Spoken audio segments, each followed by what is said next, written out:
You're a busy professional. You don't have time for fluff. You need strategies that work, and you need them fast. Welcome to Busy Pro Fast Wellness with me, your host, Alan Welsh. We're here to give you science-backed hacks and actionable tips to boost your focus, minimize friction, and maximize your results. Less time, more impact. It's time to get well, stay strong, and thrive. Let's get to it. Hello there. In this conversation that you're just about to hear with Emilian, we explore prevention, longevity, and some of the modern pressures that are affecting our health, including the rise in chronic illness that many of us are noticing around us. But for me, what I appreciated most is that even when the discussion widened, we kept coming back to the fundamentals, which are sleep, movement, nutrition, awareness, and disciplined habits. So I hope you enjoy this conversation with Emilian Popa. See you on the other side. Hello, welcome back to Busy Pro Fast Wellness. It is a pleasure to have as my guest today Emilian Popa, who is entrepreneur and CEO of Ilara Health, which has a strong focus on prevention, recovery, and sustainable health for busy professionals. Emilian, thank you so much for joining me on the show today. I hope you're doing well. Thanks, Sam. Great. I just had a chat with you just offline, just a minute ago, briefly, and a lot of the material that I was actually going to look at, I might have to veer off and completely go freelance here, improvisation much more, because it seems that over the last few years with the Ilara Health, which you're still very much involved with, of course, you have veered off into a different direction as well. So would you care to enlighten us on what's happening at the moment? No, absolutely. Look, my passion has been for a long time around helping people live healthier and longer, and healthier first, and ideally longer. So, and this is due to health issues that I had I had this, and founder syndrome. You work very hard, you travel all the time, you think you're healthy, but you're not.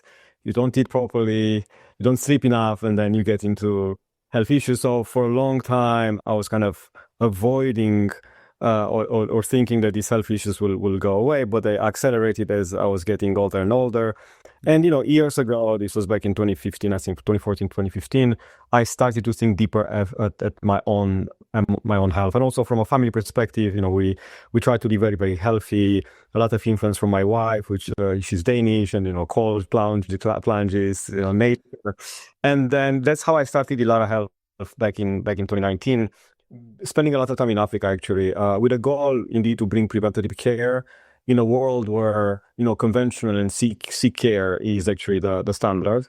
But over time, because I'm so deeply passionate about much deeper diagnostics, deeper interventions, real prevention, I also started with a kind of a project of mine initially in Cape Town, South Africa, with one of my friends, functional doctors, and we scale up his own clinic or consultation rooms to build what it is today, Expand Health South Africa, which is a longevity clinic. In the meantime, we moved into a much bigger space, but this has evolved over time. So while I was building and running Ilara, I built more clinics. So build a second one in Cape Town, one in Bucharest, Romania, one in Miami, and then building now Asia. And then, so just to kind of conclude here, my passion, I do healthcare. Yeah. And I really believe that the healthcare today is very reactive. And what I call healthcare is actually healthcare. Yeah. And I try to do this in low income settings, like, in Kenya. And unfortunately, we're very limited in what we can do. And it still remains reactive and pharmaceutical and medication based. But also, I'm doing the same thing in places where people can afford to pay more. Therefore, we can do deeper interventions, deeper diagnostics, and then guide these individuals into getting them healthier. Yeah. No, that's what I was drawn to originally when I looked at some of your work, because it was this concept really about the fact that you would do the preventative stuff, because I think, as you and many people realize, that is probably the most important factor in any healthcare system, is to make sure that people are getting all those basics in place. And so I was really pleased that I saw that, and also the fact that you'd gone and you had grown many and improved so many of those mum and pup clinics, as you refer to them, as those on the street corners all over, mainly in Kenya, but all over Africa, I believe, as well. So that was fascinating. So, I mean, if we were to get back to basics, and I realize that you've gone off on a different sort of tangent now, because obviously AI's come in, and there's so many other longevity tools out there that we can go into. But if we get to basics, what's one of the simplest early warning systems that people can regarding their health, that people can look at on a week-to-week basis? What would you say? Sure. Yeah, and I think we one of the biggest mistakes we do is that we confuse no symptoms with good health. Yeah. And we're busy, right? We have families, we have jobs, we have kids, we travel. So most of us wait for pain and wait for fatigue, or diagnosis. And it's very unfortunate. I think we all have friends who have had cancer or other things, and we wait for this thing before we act. And still, a friend of mine, male in his 50s, unfortunately, prostate cancer. He was like, "I'm not going to get a test. I just don't know how to get a PSA because I'm scared." So, most of these chronic issues, they build over time. Cancer doesn't, in most of the cases, didn't happen yesterday, and then suddenly it's metastasis, right? It's all the metabolic dysfunction, burnout, hormonal dysregulation, gut dysbiosis, inflammation. This happens over time. Yeah. And eventually this inflammation, the body cannot cope anymore, and we get into trouble, right? But it can be years before kind of the cause started. Yeah. And I guess the simplest early warning system is not you don't need a full lab panel every week, and there's no point. But looking at, I measure my heart rate variability and my resting heart rate to the Nora ring, right? And I see, last night I worked until 1 a.m. Obviously my age, stress, and I knew that my sleep won't be great. Yeah. So I kind of pay the consequences today. I was not in such a good shape this morning when I tried to lift some weights. But, you can get waist measurement, measuring your body fat, muscle mass with a scale in the bathroom. Yeah. Which costs easy.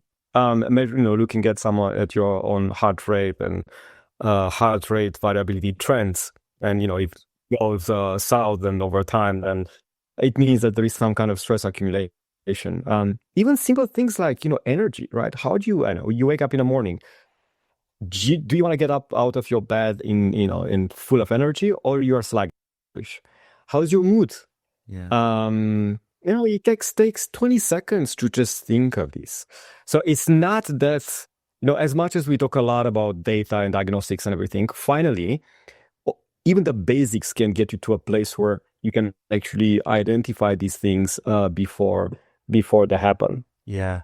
No, I couldn't agree more on that. And it's interesting that you mentioned, heart rate, keeping an eye on that, and also on your energy, which you could construe that as quite subjective at times, because unless you've been tracking that, you're not going to be aware of that in the first place. So I suppose it's quite good to start to maybe track how you feel on a day-to-day basis, and see, is there any factors in your own living style that might have changed recently, which might affect how you are in terms of energy levels. So yeah, but these are great, these things. You mentioned also about cancer, and getting a PSA test, absolutely. Once you're 50, I think for men, it's something which should be done every year or every 2 years, probably. I do it every couple of years. I do my regular sort of the general thing every year, and then every 2 years I have a PSA test.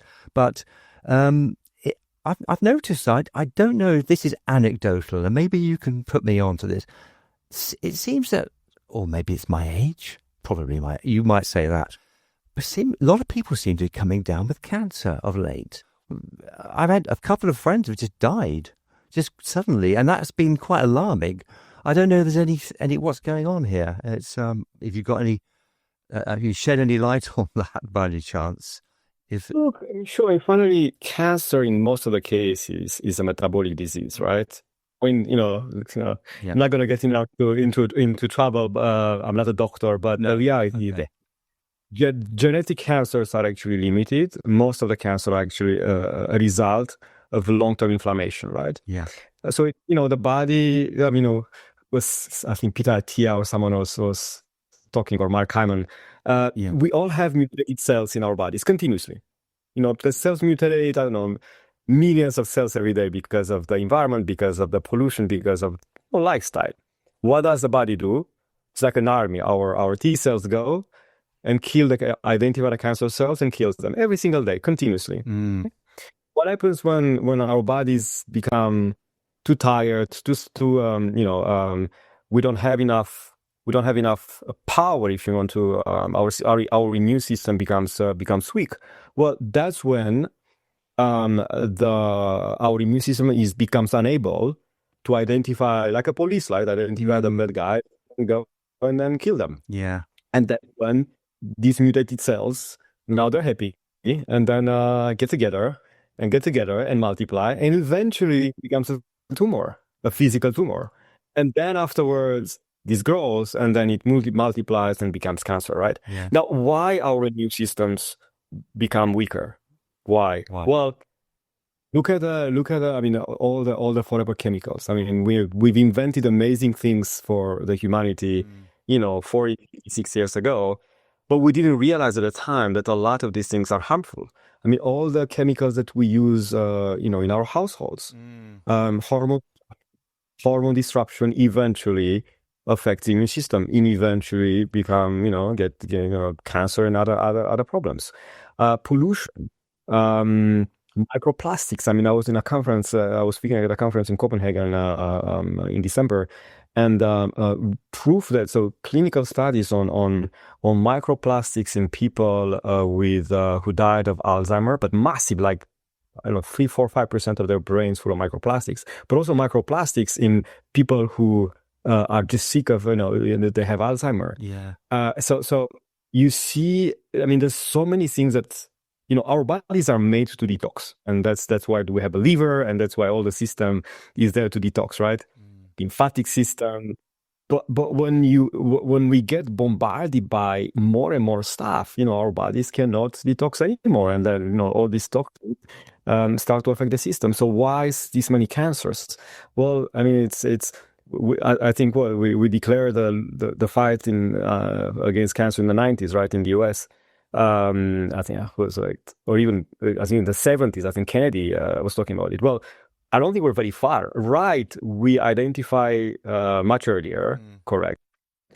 We can treat much better, but the number of cancers, if I'm not wrong, through stats, has increased. So way more people get cancer. Yeah. But way more people get cured because we identify, and then we have treatments.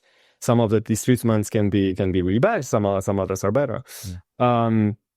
But so that, in general, and it's very unfortunate, right? Because we can't stop the society working. We can't stop working hard. We can't stop getting, artificial light. We can't stop the industry, the pollution, everything, right? But the question is, like, how do we protect ourselves as much as possible from all these things to be able to live healthier? Yeah, of course. The food. I mean, what's the impact of all these, these chemicals in the food? I mean, it's horrible. Right, we're not eating any more food. We're eating something else, which is not food, and our bodies, react. That's why it's really important, I guess, to go back to those basics and to have an overall awareness. And there are things, I guess, that you can control yourself as much as possible, but there are things which are just out of your control. All the stuff that you mentioned, the microplastics, all the pollution, that's something which is much more difficult to avoid. And as much as we can do without getting too bogged down, because of course this could also have a psychological impact. If you start to worry too much about all of this, then you'll probably have problems with stress. So You can't sleep in a bubble. You can't sleep in a glass ball, right? no, exactly. Which actually brings me on to the next sort of question, because there was a question which is about your stress to success posts, because where you frame performance as a system, not willpower. And then, so do you have like 2 to 3 non-negotiable habits that you would prescribe for somebody working flat out, and things that people can keep and they can do? They have to be realistic, though. 100%. So I think one of the simple things to regulate stress is breath, right? I mean, for thousands and thousands of years, people have been, breathing to reduce stress. Yeah. And it doesn't cost anything, right? Yeah, it takes some time, but, breath work, trying to regulate your stress through breath, 10 minutes a day doesn't take too much. So it's very easy. Yeah. Cold showers. I mean, we don't need a cold plunge, and we don't need cryo chambers. A simple, 60 to 90 seconds cold shower, or even like a shower, and you eventually, at the end, you turn the. That's what I do. You turn the heat, and it's like doesn't take too much. Some people would find that quite torturous to do that. I mean, I do it, and I do turn off and I go into the sea here, and you have to be quite hardy to do it, but I force myself to do that. Yeah. But some people would like, I'm not doing that. No way. Even like, simple intelligence, you don't need a gym, right? Just go like a bit of high intensity training, like just like run up the stairs, don't take the elevator, run up the streets. You're describing my life here, Emilio. This is what I do. Light, light. I mean, light pollution is also crazy. I mean, the light, artificial light in the morning completely disturbs the circadian rhythm. What we try to do is get in, when the sun comes out, just walk for half an hour. Yeah. Get the light. It's just simple things, and yes, you can do afterwards. You can get into more complex things, but I think, once the basics are in place, you can always tweak and biohack the remaining 10-20%. Yeah, of course.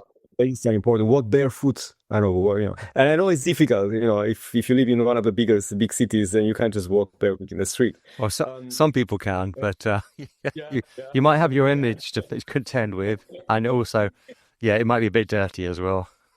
The other day I was walking, I was in Copenhagen, walking barefoot, and people were watching me really weirdly, thinking like this guy probably doesn't have enough money to buy shoes. I think it's always odd when people wear those their bare feet type trainers, with the ones that's their toes. They always look. I have a friend who does that all the time, but nobody cares at the end of the day. They look and they think, oh, that's strange, and then they walk on. So it's not a problem. Yeah. Actually, on the topic of bare feet, because I've talked to somebody else. This comes down to this ancestral type living, when you're touching the soil and you have that connection with the ground. I've never really understood that in terms of the logic of it, though. I know that it's supposed to be good for you, but is there any kind of logic behind that? Sorry? Yeah, electrical. The person, I just read a book a while ago. I was studying this. There's a technology called the pulse electromagnetic field device, which actually was. I think my dad even recognized it because he was doing like Cairo in the 70s in Eastern Europe, and so it's like kind of like a Russian Soviet technology, but it comes from the fact that our bodies are made of electrons, right? So there's energy circulating. If you don't let the energy going down and up, right, through it out of your body, then this regulates. So being barefoot, you're connected to the. It's like being plugged, being how do you call it when you have you being earthed, right? When you earth an electrical system, right? So you leave the electrons flowing out of your body. And then I don't know who was saying, like, when we're kids, right, and we run barefoot in the forest or in the fields, we're happy, right? We're very happy. We lost this because we wear shoes and we live in buildings and we're completely disconnected from the nature. Right. And then yes, people use biohacks, and we have these mattresses, with connected Earthing sheets, yeah. But finally, natural earthing is so easy if you have a place to do it. And most of us, unfortunately, don't. I have the chance to live. We spend most of our time in Africa, in Kenya, so I can barefoot in my garden. But true. I mean, if I was to live in London, New York, or somewhere else, or Paris, or somewhere else, then it's very difficult. Yeah, no, it's important. I mean, I live on this, the top floor. In a flat with a terrace at the top, but I'm not connected to the ground at all.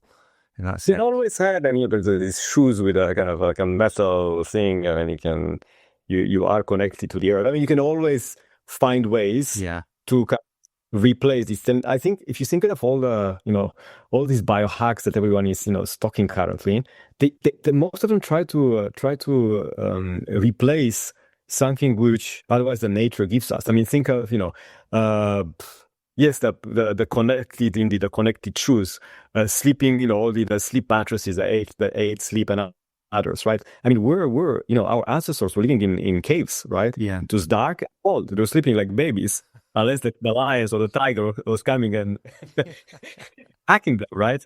So they didn't need technology. They didn't need cold plunges and cryo chambers, right? But you're taking the jumping river. They didn't need red light therapy. They were having the sun in the morning. They didn't have chronic stress, right? There was stress when the tiger was coming and chasing, right? Short-term great, long-term stress bad. So I think we try now to replicate what was working, what the nature gives us, because we don't have access to it anymore, or we don't have time to access it. But most of the things are actually just a replica. Yeah, you're right. And even me just talking about the fact I live in a building, but I also, 6 minutes walk from where I live, I've got a beach. So I could go down to the beach and just walk on the beach bare feet. So we just, I guess you have to change your mindset really about what you can and can't do with the environment that you're actually in already. And it's just a subtle switch, isn't it? As you say, you don't need necessarily to have all the gadgets. But you have talked about the way that you've veered off, and we did briefly mention this before. You veered, and you're still very much involved with the whole idea, and you've talked about the preventative side. But you have also gone and you got another something called Expand Health, which is something else. So would you like to sort of maybe give us a little bit more detail on that? Yeah, 100%. So because I'm so passionate about helping people live healthier and longer, and it started with myself as a long kind of founder syndrome, being stressed, being traveling too much, not eating healthy, not moving enough. Years ago, I helped a doctor friend of mine in Cape Town, South Africa, to scale up his own functional medical practice, and it became eventually one of the biggest, if not the biggest, longevity clinic in Cape Town. We moved out recently, about 2 years ago, and then built a bigger clinic. But and build more. We have a clinic in Bucharest, Romania. Built one in Miami. But indeed, Expand Health has been, initially was a pet project of mine. A place where I was, experimenting a bunch of biohacks and treatments and bringing friends and family, and eventually became a commercial activity where it's physical infrastructure, it's medical wellness clinics, but we try to get much deeper into our clients and patients' symptoms and try to understand the core of the problem, right, like in any functional clinic, but also treat. So the outcome is actually a protocol, which is not a pill. Is a months of treatments, lifestyle changes, nutrition, but also things which are more sophisticated. We do peptides and stem cells, and depending on what the problem is and how can we help these people, these clients, these patients, getting healthier. Yeah. And we use technology on top of it. So we have an AI copilot which helps the clinicians to analyze much faster this massive set of data. in terms of diagnostic, in terms of consultations, and then improve the outcome. And this is very different than kind of the conventional medical space where, you go and see your GP for 15 minutes. The GP may not even talk to you, and then the outcome is a prescription with a pill, and you come and see the doctor maybe a year later when you again feel bad. We really try to do a lot of prevention and try to identify the core of the problem and treat the core of the core versus treating the symptom. Brilliant. And that's so fundamental, isn't it? If you really care about your health.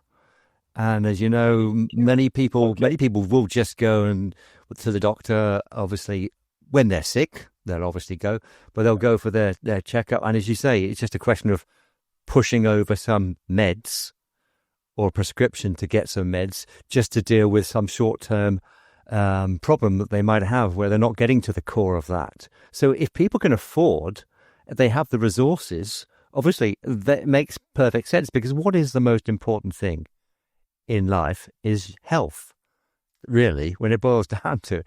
If you haven't got good health, then you don't function in every other area of life, because it's all very well for somebody who's amassed an absolute fortune, but at the expense of their health.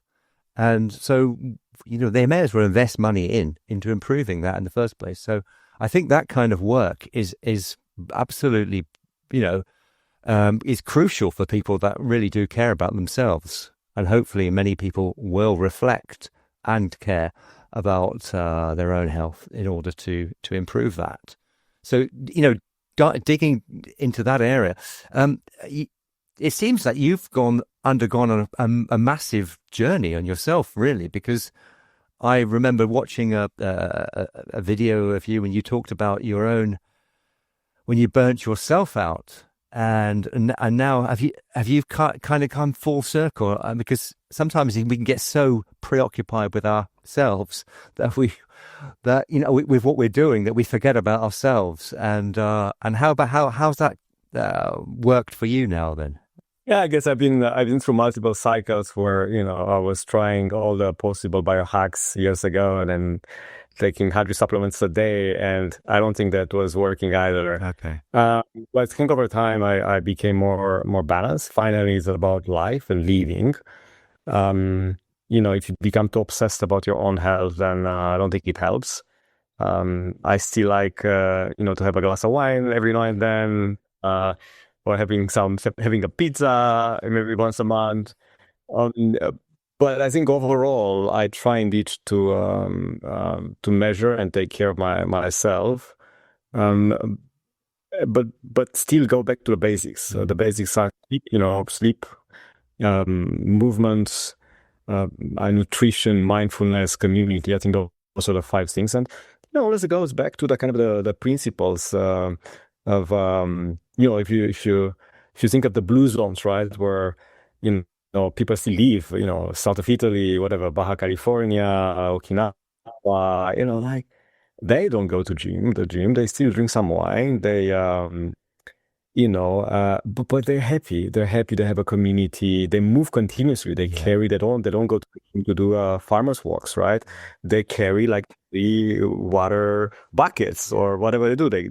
They move continuously. They walk up the hill. They're happy. They eat proper food, not processed food, and they live healthier than other people, and longer. They live forever. No, but they live healthier. And getting back to myself, I think because of this kind of, I was very much into this kind of biohacking field, and trying to hack everything. But the reality, I just realized over time that unfortunately there are not many things today which help us live significantly longer. And that's why even if Expand Health, the way we market the clinics, or longevity clinics, the reality, they're health span clinics, and then very few people do real longevity. Yes, there is research, there are clinics which have research centers behind, but there's no pill, there's no molecule which significantly improves lifespan. And we've tried People have tried rapamycin. There was like the metformin current a couple of years ago.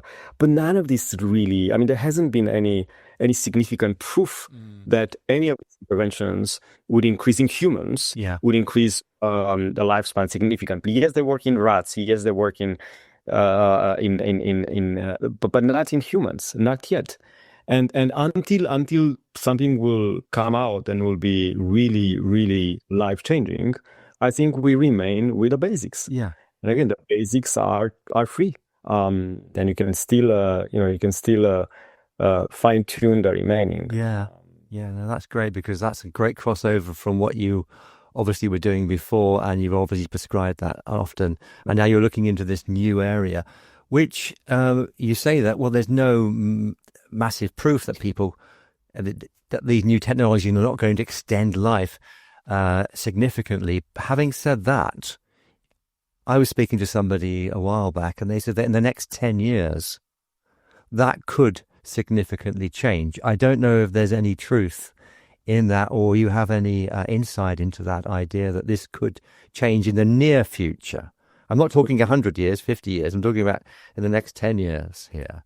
Look, I don't know, because even if you were to eliminate all the cancers and the cardiovascular diseases and Alzheimer's, we would increase, I think, the lifespan only by a couple of years. I think it's 2 years, right? So that's not a solution either, on average, right? And then you have outliers. Yeah. So there must be something much, much deeper than that. And yes, there's a lot of research now on mitochondrial replacement, on cleaning up senescent cells. Yeah. And because finally, if we agree that inflammation and senescence is the cause of most of the people dying, right? Because our cells become crazy and then die and then become old and then they stick around in our bodies. Yeah. If we're able to clean this up somehow, there's a lot of kind of drugs in the longevity space. There's this kind of immortality current or group of people thinking that we can live forever. I don't know. I don't see it. I don't see it for now. I think. That's something that sounds almost out of fiction, but I've heard these things, and I don't know if this is conspiratorial or not, about things to do with blood and getting new blood from other sources and things. Yes, of course. Even like we tried. It's funny, the story about the how do you call it actually scientifically? The blood transfusion from young to young to old, right? And I think Brian Johnson has tried it with his son and didn't make a difference. And it's funny story, right? So I was born in Romania. So there was this longevity institute in the 60s called Ana Aslan, and all these kind of Eastern Bloc dictators were coming, like the Korean guy, Kim Il-sung, and there's like Brezhnev, the Russian guy. Yeah. And the treatments. Well, none of them has lived longer. Well, luckily. So look, I don't think that it's and there are treatments. There's genetic treatments now which rebuild muscle mass, which rebuild cell integrity. So I think eventually we're gonna get to something which will be life-changing. Whether or not will come in the next 5 to 10 years. I was listening people like Aubrey de Grey, who's fantastic, but he's been talking about this for 10 years. Well, I still haven't seen anything out there life-changing. But I really hope that something will come out. And there's a lot of investment. There's a lot of startups working on this. There's a lot of science. And there's just like, there's like organ replacement. I was chatting with a fund, with an investment fund recently. They just invest in organ replacement, right? We can replace eventually. We'll already able to replace a bunch of organs. Wow. We'll be able to grow them, replace them, but still the brain will remain there. So we can't replace the brain, at least not now. No. So I think before something changes significantly, I would look at the basics. Unfortunately, what we have is sleep, nutrition, movement, mindfulness, community, and few other things which help getting healthier. And I would actually focus on maintenance. Maintenance is key. If you can improve, great. But at least maintain. Are your mental faculties, you mean? And maintain the body. Maintain the body. Yeah. Oh, maintenance. Sorry, I heard. Yes, maintenance. Maintenance. Overall maintenance. Yeah. Yeah. Sorry. You bring your car to the garage every 20,000 miles, right? Yeah. For sure. Bring your car to the garage when it breaks, it's too late, right? If you bring your car, Absolutely. and you can, I mean, ideal, you can drive your car for years and years, right? Yeah. Just by changing, by maintaining and then replacing things. Yeah. Um, so No, I couldn't agree more. And that's something which I've been very, very aware of for many years, really. Although, like anybody, I would have abused my body a lot in the past in certain areas. I used to drink far too much regularly until a few years ago, but that's changed. But ever since, well, really, since just after COVID, I've become not obsessed, but just mindful of things to do with making sure that I do those morning routines, which people say, oh gosh, morning routine, what's that, 2 hours? No, 10 minutes. You just do a 10-minute like morning exercises, etc. And then you make sure that you're aware of what you would eat, as well as obviously exercise throughout the day. And you talked earlier on about making sure you're moving all the time. And so it's these things. I think you mentioned having a standing desk. You're probably standing. You're standing at the moment. I'm not. I do stand a lot, but because the microphone is positioned this way. But otherwise, I would. I stand here. I've got a desk which raises as well. So no, these things are sort of things that we can employ on a day-to-day basis, and it's also. It's really about the individual, isn't it? It's about the individual really taking responsibility for their own health on that trajectory of life. And if they don't do that, then I guess they're missing out on a trick. It's that simple. saying we're the CEOs of our own health, right?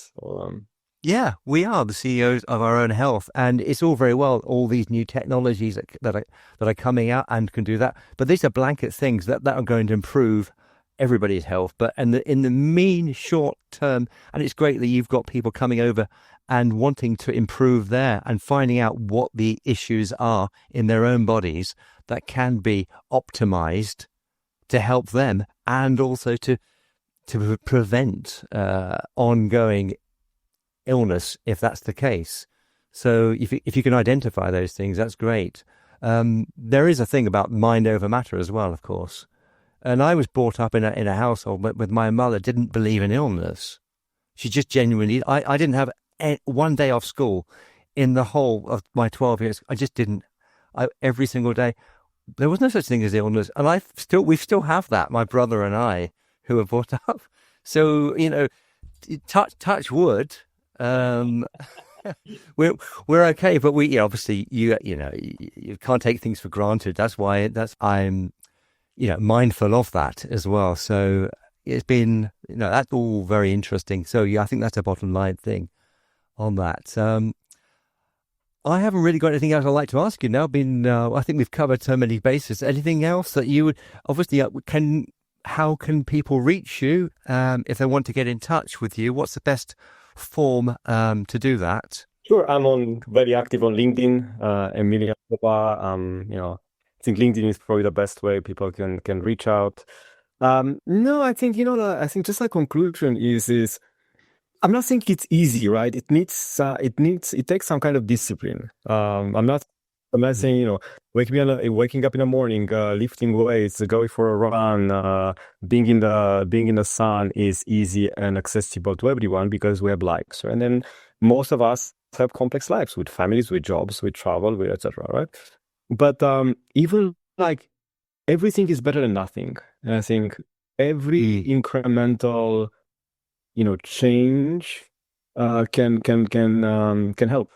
So that 10 minutes of meditating where you're in an Uber, that taking walking or taking a bicycle in a city where you can rent a bicycle versus taking a bus.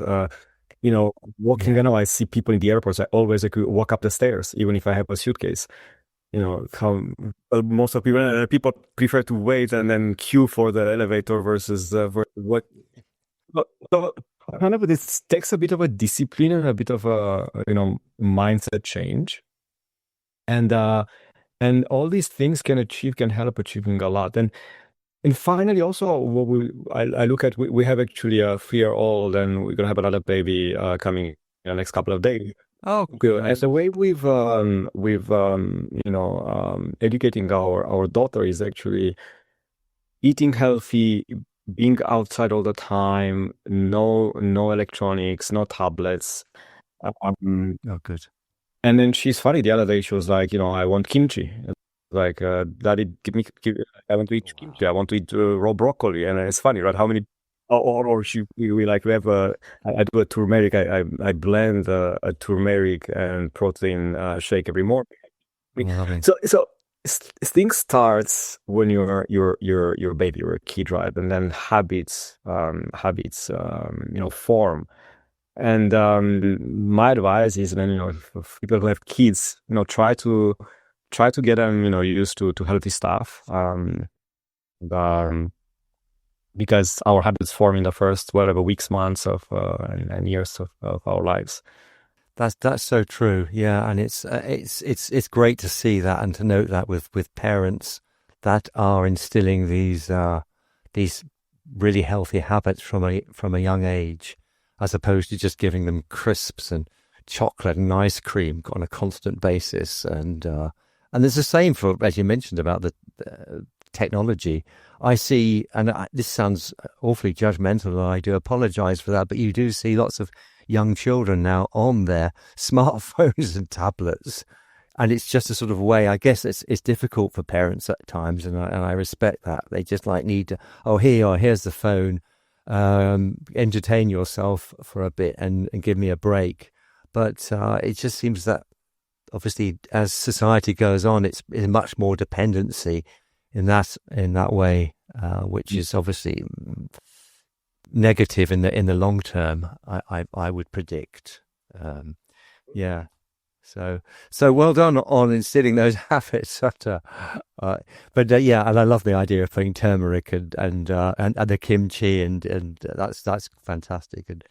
And anyway, Emilian, it's been a really enjoyable chat, and it's been very natural, and we went completely off piece because of what you told me at the beginning, which is absolutely fine. And I've really enjoyed speaking with you. So we've got you on LinkedIn to get you Emilian Popa on LinkedIn. I know that's how we connected, and you do have a very big following. I've noticed, there's like almost 12,000 connections there. So yeah, you've been on there for a while, I guess, and forming connections. That's great. So without further ado, I'd like to bid you farewell. Thank you. And all the best for the future and all your projects, and well done on everything that you've achieved so far. So thank you very much. Goodbye for now. Goodbye. See you. Bye-bye. Bye-bye. Bye-bye. Thanks to Emilian for that. We touched on some big topics today: environmental stress, chronic disease, and the future of longevity science. These are complex and evolving areas, of course. But what stood out to me is that while breakthroughs may come, the foundation hasn't changed. Consistent sleep, regular movement, managing stress, paying attention early rather than reacting late. Yeah, sure, technology may assist us, but disciplined basics still carry most of the weight. Goodbye for now.